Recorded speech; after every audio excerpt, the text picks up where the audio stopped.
This is a video guide that will go over percent composition problems and empirical formulas for Unit 6 for Millard West Chemistry. Okay, for this problem we're looking to calculate the percent composition of calcium bromide, and so essentially all you need to know is the general formula when you're doing a percent comp. You essentially want the total mass of the element divided by the total mass of the compound times 100. That will give you the percent composition of each element in a compound like calcium bromide. And so first all we have to do is find the molar mass of calcium bromide. And so if I add up the masses of calcium and bromine, well, calcium is 40.08 grams per mole according to my periodic table. Notice there are two bromines, so it has to be 2 times 79.90. Okay, and then when I multiply that, that ends up being 159.8. When I sum these, you get 199.88 grams per mole. Now all I have to do is divide each individual element mass by that total mass times 100, and that'll give me the percents. And so for calcium, if I take 40.08 divided by 199.88 times 100, that should give me 20.05% calcium by mass. I'm going to do the exact same thing now for bromine. I'm kind of running out of room. I'll do it up here, I guess. And so I take the total mass of the bromine, so it's not just one, it's both of them, 159.8 divided by total mass of the compound, which is 199.88 times 100. When you do that, 79.95% bromine by mass. So there's one answer, there's the other. Okay, for this problem, it's the percent composition of sodium hydroxide. So same thing, we have to add up their masses. Sodium's 22.99. There's one oxygen at 16. There's one hydrogen at 1.01. When you add all those up, you find that the molar mass of sodium hydroxide is 40 grams per mole. For the sodium, I'm going to take 22.99 divided by 40 times 100. When I do that, you get 57.48% sodium by mass. For oxygen, you do the same thing. 16 divided by 40 times 100. And you end up with 40% oxygen by mass. For the hydrogen, 1.01 divided by 40 times 100, 2.53% hydrogen by mass. So there is the mass percent of sodium hydroxide. Okay, for the next one we have ammonium sulphide, NH4, parentheses 2 with an S. So if I want to find out the total mass, as you guys recall, the 2 outside the parentheses applies to both nitrogen and hydrogen. You multiply it, so there are a total of 2 nitrogens, each at 14.01, plus a total of 8 hydrogens at 1.01, plus sulfur has a mass of 32.06. And when I extrapolate these out, this ends up being 28.02, this ends up being 8.08.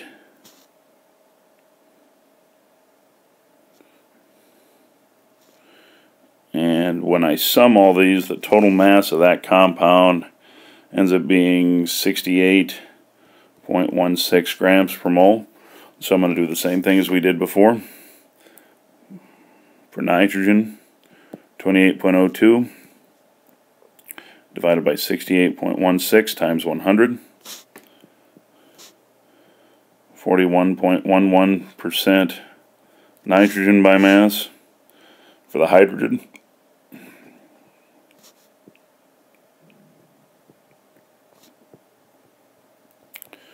It ends up being 11.85%.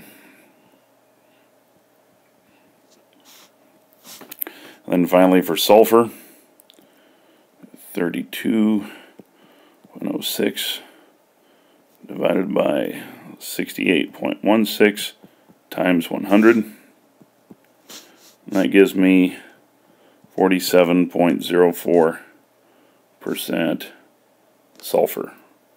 So those are your answers.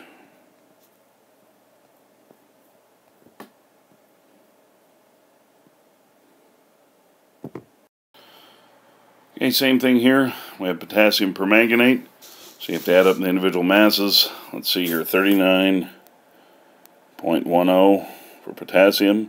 Manganese, 54.94.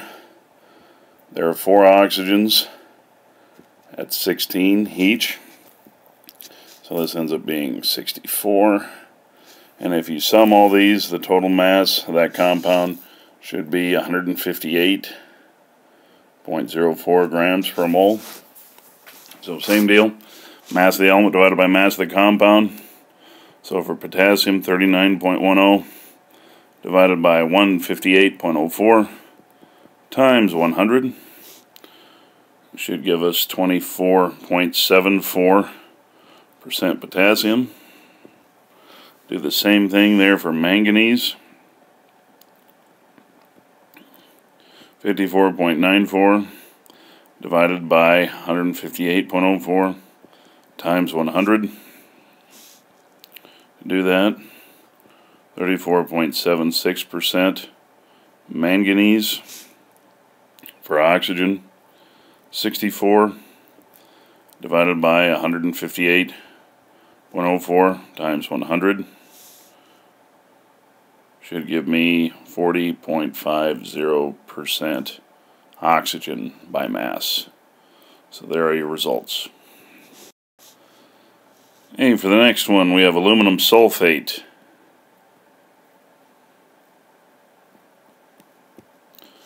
So to do the mass, let's see, there are 2 aluminums, each at 26.98. Looks like there are 3 sulfurs that each weigh 32.06. And this time there happen to be 12 oxygens, each at 16. And so if I extrapolate these out, this ends up being 53.96. This is 96.18. And this is 192. The total mass of that compound is 342.14 grams per mole. So, same deal, rinse and repeat. Let's see aluminum. At 53.96 divided by 342.14 times 100 will give us 15.77% aluminum by mass. Let's see, for the sulfur, we had 96.18 divided by 342.14 times 100, 28.11% sulfur. For oxygen, you have 192 divided by 342.14 times 100. That will say 56.12% oxygen by mass. So there are your results. Okay, the remaining 5 problems are empirical formula problems. As you recall, an empirical formula is simply defined as the lowest whole number ratio of elements that are found in a compound. And this is that little sing-songy rhyme I gave you in class to kind of give you the method or the procedure to calculate an empirical formula. So you start out percent to mass, mass to moles, divide by small, multiply till whole. So the percent to mass is essentially, it's really easy. If they happen to give you a percent, all you do is take the percent sign and make it G, make it grams. Assume you have 100 grams of the substance. That makes your life easy. You can do any other number, but it's going to make more work for you. So just do as I say, and take the percent, make it a G. And then all you have to do is take those grams, convert them to moles using the molar mass of each element. Once you have all the moles of the elements in the compound present, you want to divide them all by the smallest one. That will ensure that your lowest mole ratio is 1. And then this idea of multiply till whole. So if you don't have whole numbers, if you end up with decimals, you can't have decimals in the subscripts in a formula. So you have to multiply them by some integer to get rid of it. And as you recall, like if you have a half, you have to multiply it by 2. If you end up with like a third or 2/3, so that would be 0.33 or 0.66, you'd multiply by 3. And then if you end up with like a fourth or 3/4, so 0.25 or 0.75, you'd multiply by 4. Those will be usually the only ones you'll encounter. So you'll notice in this first problem, it already gave you the mass, so we don't have to do mass to moles. So that's pretty straightforward. All we have to do is start with what you know. 0.0134 grams of iron. And we need to make this moles of iron. Well, in order to do that, I want to put 1 mole of iron up top and the molar mass of iron on bottom, which is 55.85 grams. When you do that, you get 0.000240 moles of iron. And we're going to do the exact same thing now for sulfur. 0.00769 grams of sulfur. 1 mole of sulfur has a mass of 32.06 grams from the periodic table. Grams of sulfur cancel. And so when I divide that, you end up with 0.000240 moles of sulfur. Last one, you had 0.0115 grams of oxygen in this compound. Well, every mole of oxygen weighs 16 grams of oxygen. Notice it's 16, not 32. You don't have to make it diatomic. The only time you would have to make the mass of oxygen 32 if it were oxygen gas, just oxygen there by itself. It's not by itself, it's with iron and sulfur, so you just use 16.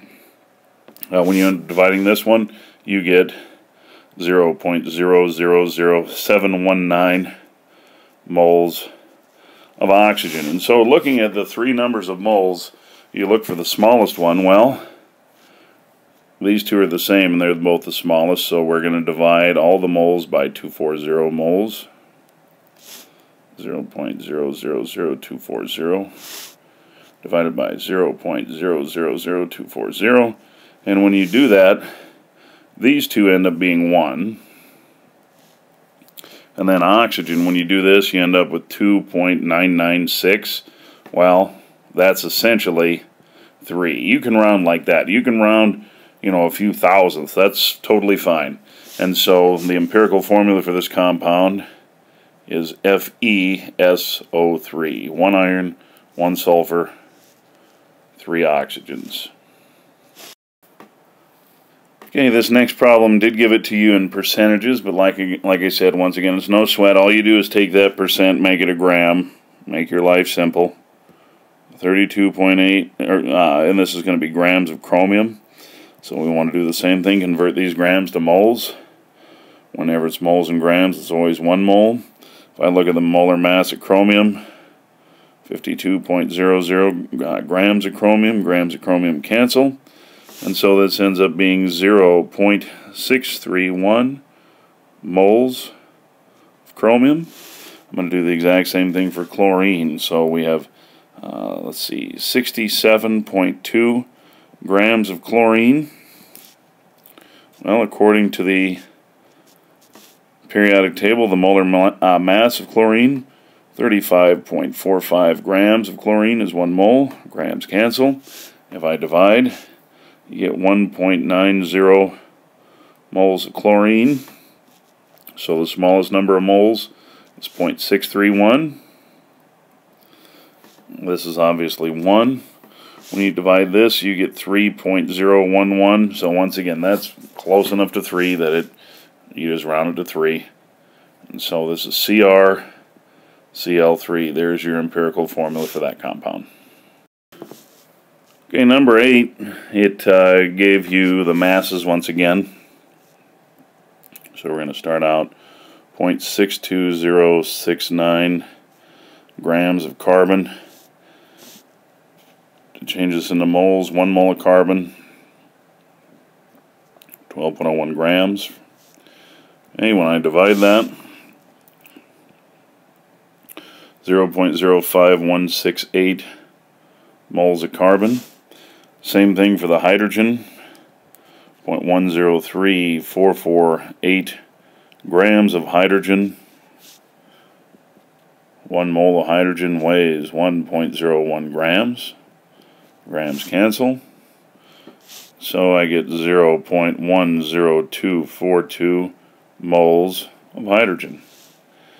Okay, and let's see, the last one. You have 0.275. There's a decimal in there. Let's see, 862 grams of oxygen. Molar mass of oxygen, 16 grams. Grams cancel, divide. So you end up with 0.017241 moles of oxygen. And so in looking at these three numbers, the smallest one is that last one. So if I divide them all by 17241,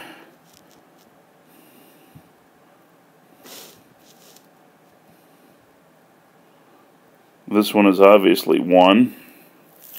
When you divide this one, you get, let's see, 5.94.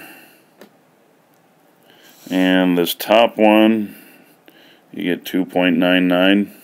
Once again, these are all close enough. Even the 5.94, that's close enough to 6. It's when you get much below 5.9 that you don't want to round up. That's when you're going to have to start doing some different manipulations.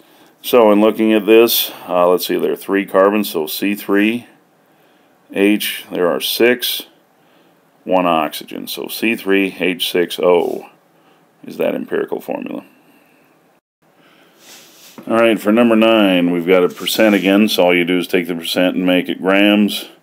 So 67.1 grams of zinc, and you know that 1 mole of zinc has a mass of 65.41 grams of zinc. Grams of zinc cancel. You end up with 1.03 moles of zinc. I'm going to do the exact same thing for oxygen. It said the rest is oxygen, so essentially what you had to do is take 100 minus 67.1. So if 67.1% is zinc, the rest of it's 32.9% oxygen. So here's your grams of oxygen. Molar mass, 1 mole of oxygen still weighs 16 grams.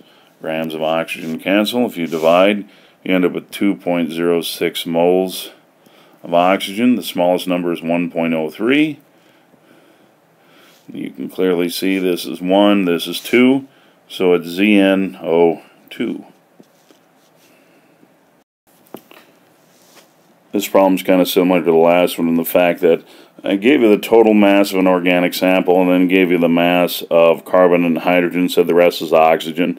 So all you had to do is sum the carbon and hydrogen masses, subtract it from the initial 300 grams to find there's 129.7297 grams of oxygen.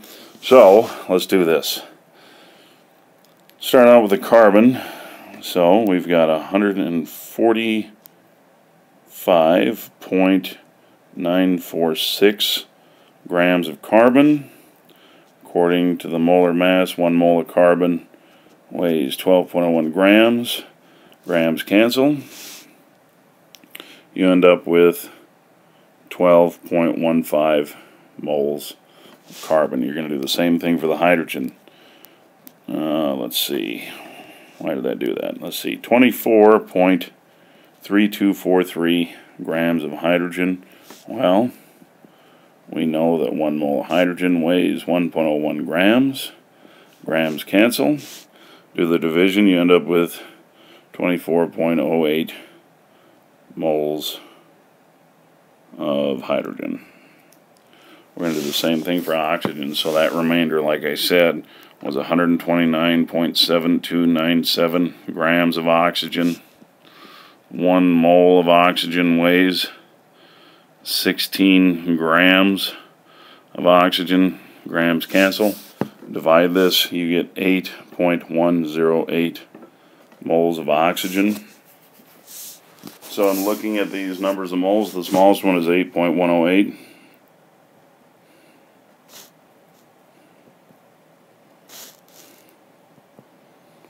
This one's obviously 1. This ends up being 2.97. This one ends up being 1.5. And so, what you need to do is we need to get rid of that half. You can't have halves. And so we're going to do some rounding. How do I get rid of a half? You double it. And so 1.5 doubled is 3. So there's 3 carbons. But if you double one, you must double them all. And since we had 3 hydrogens, 3 doubled will give us 6. And then 1 oxygen becomes 2. So the empirical formula, C3H6O2.